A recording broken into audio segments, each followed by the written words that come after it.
మీరు ఎక్స్ప్లెయిన్ చేస్తున్నది అంతా చూస్తుంటే పాత సినిమా చూస్తుంటే రాజరాజ చోళ అన్న బిరుదాంకితుడైన నేను రాజులకే రాజును. ఫైనల్లీ మీరు వచ్చి కూర్చున్నారంటే చాలా సంతోషంగా ఉంది. నేను నిర్మించిన ఆలయం భారతదేశం మొత్తం మీద అంతకంటే ఎత్తైన ఆలయం మరో చోట ఉండటానికి వీల్లేదు. 216 అడుగుల ఎత్తు. బిగించేటప్పుడు స్థపతి ఇక్కడ నుంచి అలాగే ఉంది. సరిచేయండి, సెంటర్ లైన్ చూసుకోండి. కాదు కొద్దిగా పక్క. వెనక నుంచి ఎవరో ఆయనకి తాంబూలం అందిస్తూనే ఉన్నారు. మళ్ళీ చేయి వెనక పెట్టినాడు, మళ్ళీ తింటున్నాడు. అంత అయ్యా బృహదీశ్వరాలయం సిద్ధమైంది. ఎవరు నాకు ఎప్పుడో 3-4 గంటల నుంచి తాంబూలం అందిస్తున్నారని వెనక తిరిగి ఇలా చూస్తే రాజరాజ చోళుడు.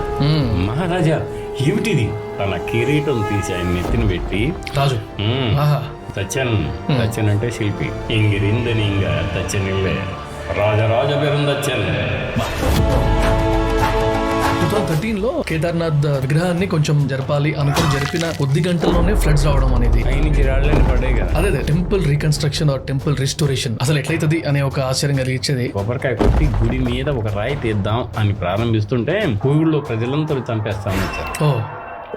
గడపర్లన్నీ పైకి కాదు, ముందు నేనే చూస్తామని చెప్పేశారు. నాగిరెడ్డి గారిని కదా పొడవాల్సింది, నన్ను పొడవండి నన్ను. పురావస్తు శాఖ అన్నారు, వెతికిస్తారు, ఖజానాలు దొరుకుతాయి, లక్క బిందులు దొరుకుతాయి అని అంటా ఉంటారు కదా. పొద్దున్నే లేచి మూత్రం చేయడానికి వెళ్తే అబ్జర్వ్ చేస్తే అక్కడ రోమన్ గోల్డ్ కాయిన్ కనపడింది. నాకే ఫస్ట్ అసలు అన్నం తినిపోయినా ఏం కాదనిపించదు, కానీ ఇది మెల్లి నా ఆవిడకిద్దామా వచ్చినే లేదు, అసలు అనిపించదు. అసలు మీ ఎక్స్పీరియన్స్ తో వాస్తు అనేది it is a science, no doubt.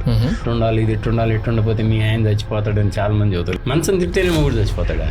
Dancing girl అనేది ఒకటి ఏదైతుందో వక్షస్థలంలో ఓపెన్ గా ఉంది తనకి. ఇవాళ పిల్లలు నేర్చుకోకూడదు కాబట్టి అది కూడా హిస్టరీని మార్చినట్టే కదా.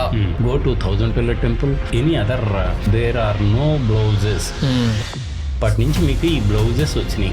మన మహాభారతం గురించి కానీ రామాయణం గురించి కానీ ఆనవాళ్ళు లేవు, లేకపోతే ఏవి దొరకలేదు, ఈ డిబేట్ నడుస్తూ ఉంటుంది sir. So who is the better person than an archaeologist to ask this question అనే సెన్స్ లో అడుగుతున్నాను మిమ్మల్ని.